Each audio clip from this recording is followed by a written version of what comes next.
Hello everyone, welcome to the show. This day, it is Saturday, December 9th. We've got Christmas decorations, and we know it's Saturday because I'm right here at the desk. So let's get started with the fun. We have City of Hope on the show today. It should be an interesting interview with their philanthropy vice president. And of course, Dr. John Hovanesian is going to be coming in from Harvard Eye Associates, talking to us about treatment there and all the services they offer. So we got a good show to look forward to. And it's going to be Bobby on those. I'm just here. I'm just anchoring the area right here, introing, and to be here back at the end of the show, but it's really Bobby's show. She's doing all the interviews today, so she's going to have fun with that. Stay tuned for her. So wanted to do one thing real quick with you. Make sure we register our guests when they're coming in, right? It is the holiday season, and lots of visitors are coming, and we want to make sure that they get in without having to keep a big line at the gate and waiting there for 20 or 30 minutes to get approval to come in. So how you can do that is by using the app. It's Dwelling Live, and it's an app you can put on your smartphone pretty easily. If you want to figure out how to do that, and it's 24/7, that app, so you can put somebody's that pass on there anytime.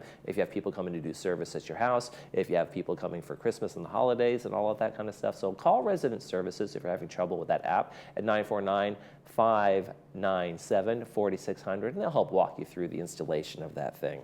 All right, let's take a look outside at the weather. We have a great weekend ahead. It is 74 degrees today, just about 75 for tomorrow. Not as warm as we thought it might be. We've adjusted the temperature since Friday's show. And of course, 72 on Monday. We're going to have a nice, cool week as well. So we're really into our fall temperatures. These temperatures are maybe a little high for this time of year, but really nice. Really great time to get out there, do some holiday shopping, make sure you put up the lights around the house and all of that fun stuff.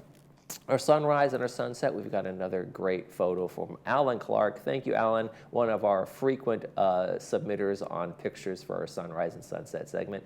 And this is just a beautiful shot outside. I'm hoping it's his house, probably is. Sunrise this morning was 6:43, sunset at 4:42. And we appreciate the picture from Alan. And you can send in your Christmas decor. You can send us a picture of your tree, whatever it might be, your dog, your pets, other pets, places you've been around town. Go ahead and send it to us at Laguna Woods Village TV at gmail.com. Make sure you include your name, where you took the photo, and of course, we will put it on our sunrise and sunset photo segment. Thank you very much for that. Okay, when we come back, we're going to be talking to the folks from City of Hope. Stay with us.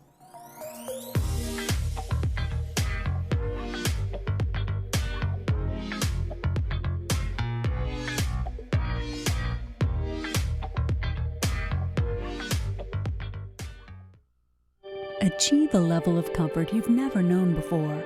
The Daydreamer will take you through smooth movements and guide you effortlessly into your favorite positions. Adjust the power pillow for ideal support for your head and neck. This and our positioning technology allows for infinite relaxation. Lay back in zero gravity while watching TV and put your body and mind at ease. Lift your spirits and find your favorite daydream. Contact your local Golden retailer today. When we talk about cancer, we talk about how we're going to beat it. We talk about the 100 million lives impacted every year because of City of Hope's discoveries and our team of more than 1,600 cancer specialists, all dedicated to ending cancer and giving you hope.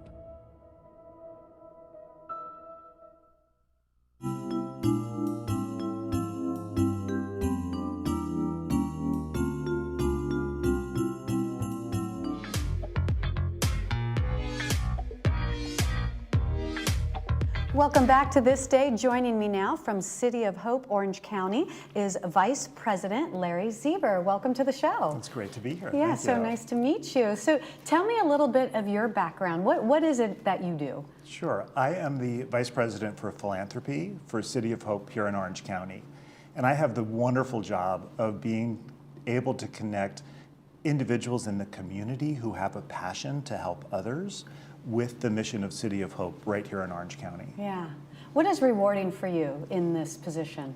What is most rewarding is seeing individuals who get excited about a project, or perhaps they were touched in the past by cancer, and now they have the ability to make a difference or to change the experience for somebody currently going through their cancer journey. Yeah, and that's got to be one of the most scariest things ever to happen in your life is when you hear you have cancer. Absolutely. Yeah. Absolutely. And so today the theme is hope, and how gifts of hope are fueling City of Hope's, advanced cancer treatment and research breakthroughs. And so tell me how, City of Hope is doing. What has been happening this past year? Sure. Well, as you might know, we opened City of Hope Orange County's Lennar Foundation Cancer Center in August of 2022. Okay. So just over a year ago.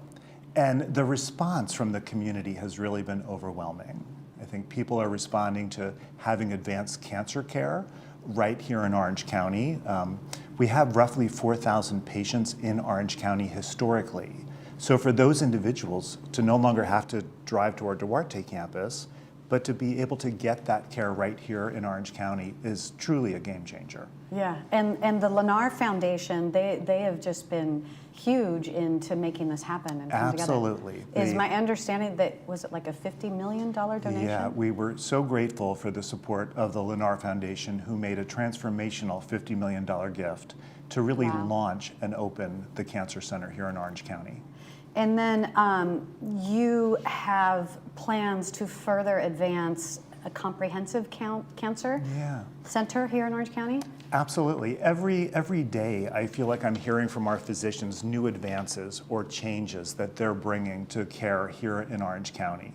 We launched when we opened several months ago with our infusion suite, supportive care services, things that are really cornerstone to cancer care. But at City of Hope, we advance discoveries each and every day. So we're bringing new clinical trials. For instance, City of Hope has over 800 active clinical trials underway at any time, more than any other healthcare facility in the state of California. Wow, that's incredible. And those clinical trials are so important to the advancement, and I know when you're dealing with something like you want to participate, you want to learn, you want to, hopefully this could be a new step that we didn't previously know. And yeah, one thing that City of Hope does so well is bring hope to the community, and I feel like the clinical trials are just that. It gives people going through their cancer journey another option, the latest advances, something that really could change the outcome of their care. Yeah, and that hope is everything, right? And so tell me about advanced cancer technologies, including radiation technology suite, I guess you have? Yeah, as I mentioned, every day there's something new and innovative, but most recently, City of Hope Orange County has launched new radiation oncology treatment that really tracks the anatomy of a person's body, where their tumor is, so that the cancer radiation therapy can be completed in fewer treatments, which has less side effects. So it's more effective and better for the patient. Yeah, oh, that's incredible. It's such good news to hear, anything moving forward like that. And you guys offer, well, we talked a little bit about trials, that this is more cancer-focused trials than anywhere else in California? That's correct. City of Hope is focused exclusively on cancer. It's what we do each and every day. So truly, in the Orange County community, it's our differentiator. We focus on cancer, treatment, research, discovery, and we bring that to the bedside of the patients faster, with more efficiency, for their benefit. And what are you looking forward to next year with City of Hope? What things are in the plans now? Yeah, really, when I think about the next year, 2024, and what's coming for City of Hope, two things. You may have heard about the wonderful $100 million gift from the Panda Family Charitable Foundation, and that was really to begin integrative oncology here in Orange County, but across the country. So it's a transformational gift that brings together Eastern and Western medicine to benefit the patients. And one of the reasons that's so important is it's estimated that about 40% of cancer patients are already using integrative therapies, from acupuncture to yoga to music therapy, but they're using it outside of their physician's oversight. So this really brings the Eastern and Western medicine together, which will be a true differentiator for the patients themselves. Yeah, that's incredible to be able to have all that in one place. And how nice is that? We're so lucky and blessed where we live here. Yeah. In 2025, you will open Orange County's only specialty cancer hospital exclusively focused on treating and curing cancer. So this hospital is also going to be connected to the Cancer Center, and tell me about this. Yeah, What's so this all so about? the other big focus for the year ahead is the construction of our cancer specialty hospital. It's 164,000 square feet, 73 beds of space dedicated exclusively for cancer care. So over the next year, one of the things that we'll be focused on is just completing the milestones to be able to open the hospital on time in late 2025. Okay, late 2025. And this is a picture here we're seeing of it as it is right now. Yeah. And that's really so exciting. Larry, how important is philanthropy to helping City of Hope advance? This is what you work with. You work with people, as you said, you connect people. Absolutely. I mean, how important is that too? Philanthropy really accelerates everything we do. You know, so it supports discovery, it supports research, it supports clinical care, and it is the most efficient funding source to advance change. So we are grateful to the philanthropic community for their support. And what many people don't know is City of Hope is actually founded by a group of volunteers raising money to establish 2 tents in the desert in Duarte. So it's one of the few healthcare organizations that has philanthropy at its core. It's what we do each and every day, and we're so fortunate to have visionary donors and volunteers helping to lead the way in the work that we do. Wow, that's wonderful. And then what if somebody who maybe hasn't been involved, but you know, they're like, I want to put into my will or my estate, and I want to be able to, you know, give to City of Hope. How would somebody go about doing something like that? Sure. Well, first they can reach out to our office. We can connect them with the right people. But City of Hope has remarkable expertise in plan giving. We have what's called the Legacy of Hope Society. So people who are thinking about their legacy, you know, and how their philanthropic support can help City of Hope, you know, even after they're no longer with us. And it's something that has really made a difference at City of Hope. You know, we have people that come together regularly for luncheons to hear from speakers who are part of the Legacy of Hope Society. And it really is just a wonderful way to get involved. Oh, that's wonderful. And anything else you'd like to share with our viewers today? I think it's important to know that, you know, if you've been diagnosed with cancer or a family member has, you're not alone. City of Hope, I have found, is a community of people going through a similar experience. And we often say at City of Hope, you know, when you come through our doors, we take your hand and we never let go. And it really is a unique culture at City of Hope, but we're here to support individuals who are going through cancer, their family members, their caregivers, in the best way possible. Yeah. Yeah, obviously City of Hope is definitely changing lives and being in there at the hardest part of their lives. So thank you so much for being here today to tell us about the developments and everything that's happening. My pleasure. Nice to meet you. Nice to meet you. Thank you. To make an appointment at any of City of Hope's Orange County locations, including City of Hope Orange County Lennar Foundation Cancer Center in Irvine, you can call 888-333-HOPE. That's 888-333-4673. For more information, visit cityofhope.org/OC. Stay with us. We'll have more of This Day right after this.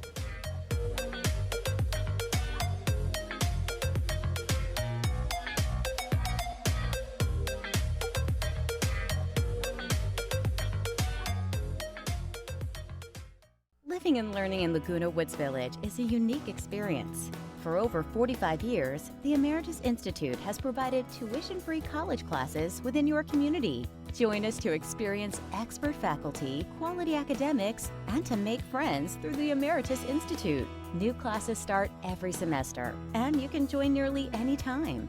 Visit us anytime at saddleback.edu/emeritus. Learn, live, and thrive with the Emeritus Institute.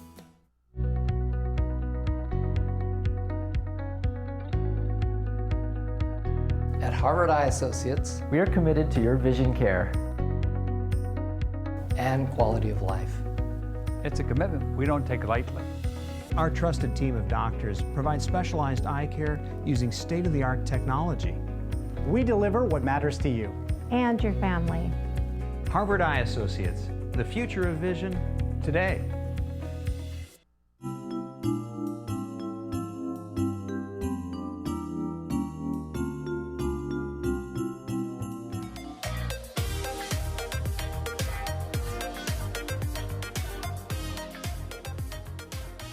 Welcome back to This Day. If you have little ones around for the holidays, then you're going to like this next topic with Dr. John Hovannessian with Harvard Eye Associates.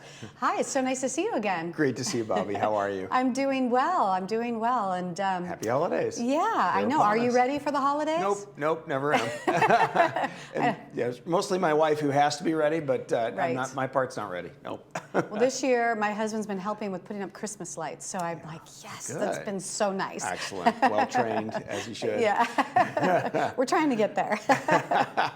So this topic for today, I'm curious. Did you pick this topic because you know I have like a gaggle of kids? That's right. This topic, of course, is ophthalmologist-approved gifts for youngsters. Yeah, Right, so- yeah, and going through it, I guess I've never given so much thought to how gifts could be a problem for the eyes. And so for all our parents and grandparents out there, you know, we want to show our love and our connection and giving a toy that, you know, the kids and the grandkids are going to like and going to love. Sure. But as an ophthalmologist, what advice do you have to give for this? Oh, it's so broad, but you know, so the thing that the kids do so much these days and want to do more of these days is spend time on screens, right? And one topic, you know, related to that in particular, I've seen a lot of promotion for glasses that are blue blockers that are proposed to be better for your eyes if you're spending time on screens. Right. Don't waste money on these products. Really? They don't do anything. There's really no meaningful amount of ultraviolet light that you need to protect yourself from that comes from screens. So the yellow lenses really don't do anything for you. Some of the blue light that comes from screens does disrupt your sleep pattern when it's used late at night. That's why a lot of phones now have this night shift feature. But really, it's good to use that feature because it may disturb your sleep less. But the best solution for spending too much time on screens is to spend less time on screens.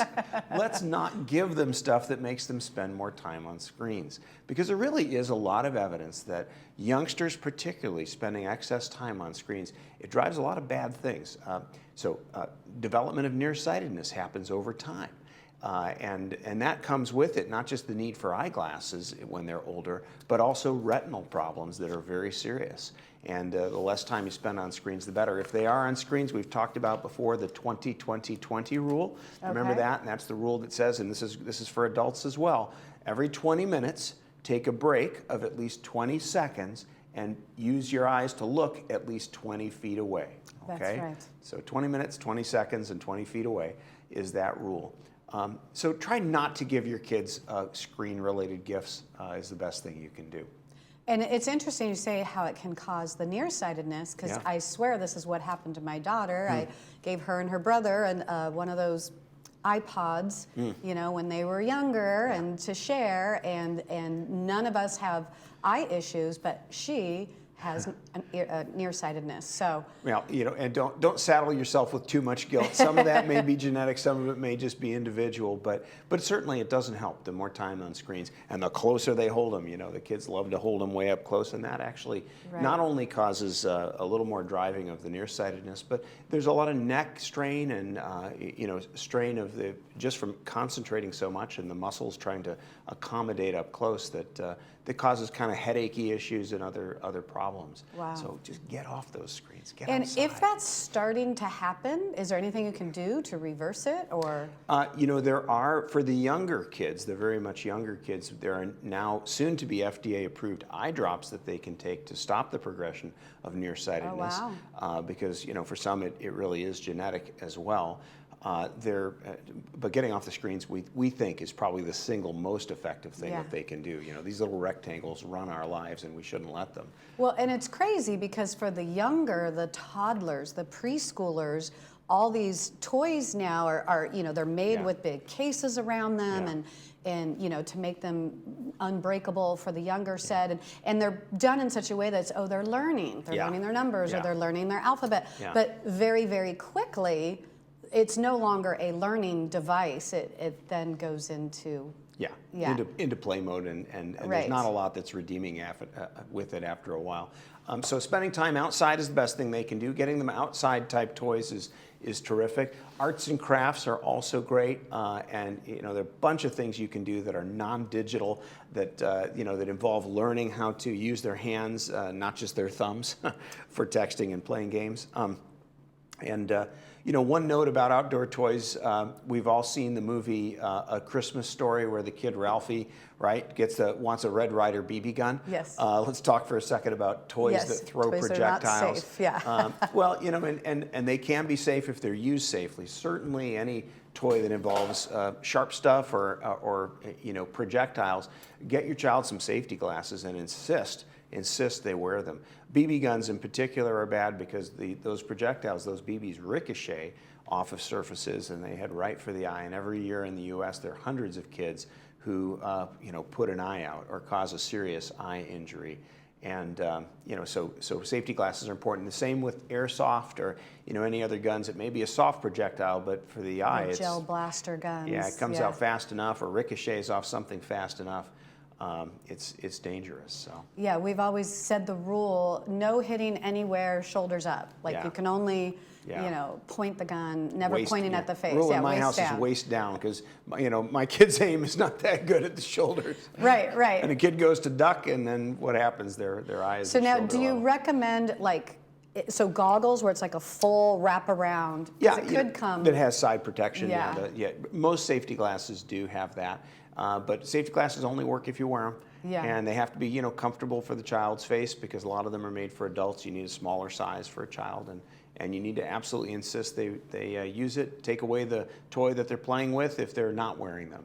You know, make them own it. We're successful somehow, knock wood, on getting our kids to wear helmets on skateboards and things by enforcing, and you can do the same with safety glasses. Absolutely. And what can happen, you know, if they do get hit in the eye by one of these guns? Yeah.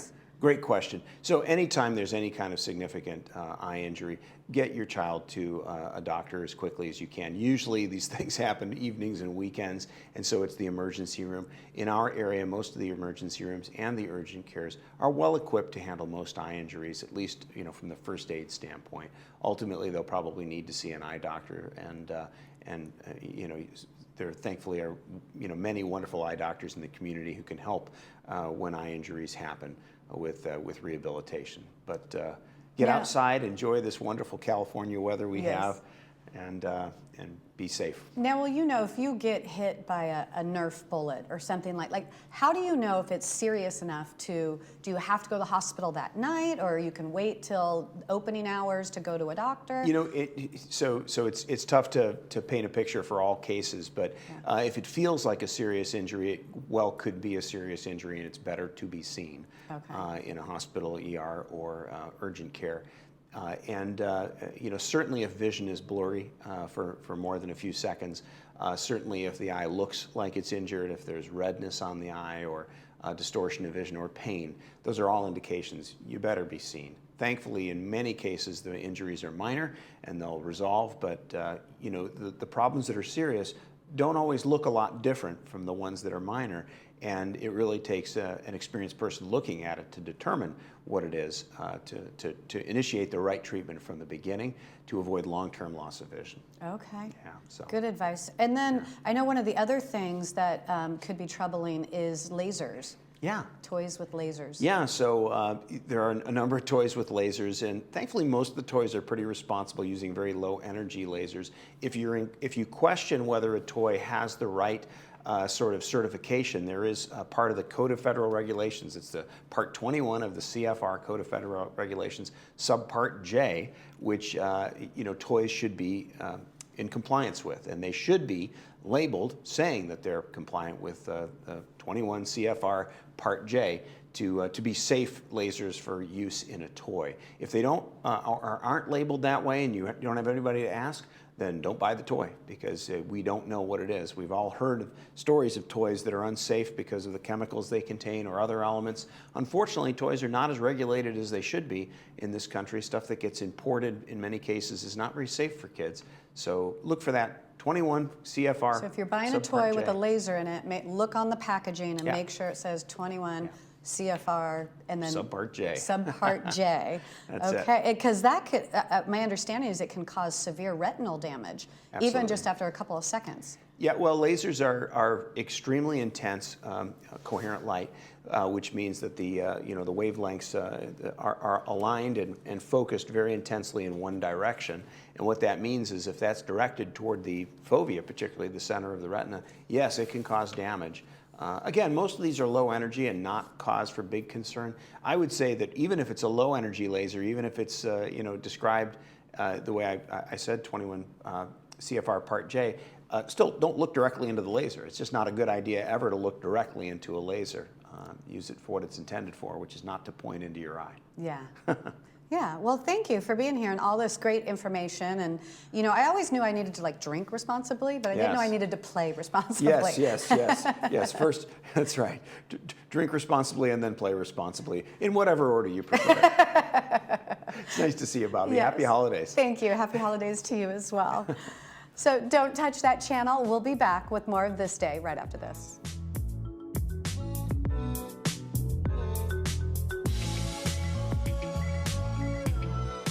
Calling all parrot heads and land lovers to flock to the Performing Arts Center to get their tickets to Jimmy's Buffet, January 18th. The Boomers Club is thrilled to bring the #1 Jimmy Buffett band on the West Coast to Laguna Woods. Jimmy's Buffet is a wildly fun show celebrating the music and vibes of the man himself. It'll be all Hawaiian shirts and salt shakers as the band plays Buffett's hits among dancing sharks, tiki towers, and palm trees. The crowd will hear all the classics and new hits. The awesome 7-piece band features steel drums, congas, keyboards, and 4-part Caribbean harmonies. And crowd participation is the hallmark of the show. Don't miss Jimmy's Buffet.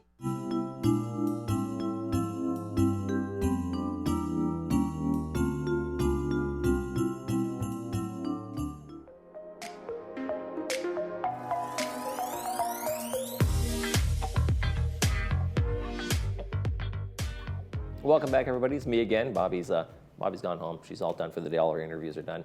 I'm going to tell you about our movie before I go. It's a Saturday movie. It's brought to us by Memorial Care, and it's going to be on at 2 p.m. with the subtitles, 6 p.m. without the subtitles, and it is Gran Turismo, brought out earlier this year, with Orlando Bloom, and it tells the true story of Jan Maidenborough, who was like this teenage Gran Turismo video game player, and he also drove simulators and that kind of stuff, but he actually went from there to become a professional racing car driver. It's a really cool, fun story. I think you'll enjoy it. Lots of action, lots of racing, lots of car crashes. If you want to see a good action flick, that's the one to see today at 2 p.m. and 6 p.m. as well. Hey, let's check out our weather one more time before we say goodbye. It's going to be a great weekend, so if you're not going to watch the movie, go out there and enjoy the weekend. Go Christmas shopping, get your tree if you haven't done that, put up some lights, or just walk around the neighborhood. Nice and sunny today, warm again tomorrow, and then we get a little bit of a cooling as we head into the rest of the week. We'll see a little bit of that nice fall weather for Christmas. Hope you're enjoying your day. I know I'm going to enjoy the rest of my day once I clear my throat here. And that's going to do it for this edition of This Day. On Monday, we want to welcome the Boomers Club to the program, and Laguna Country United Methodist Church is also going to be on the program. So stay tuned for that. I'll be here as well. I don't know if that's a plus or a minus, but I'll be hosting Monday's show. All right, that's going to do it for this edition of This Day. For everyone here at Village Television, we hope you make this day a great one.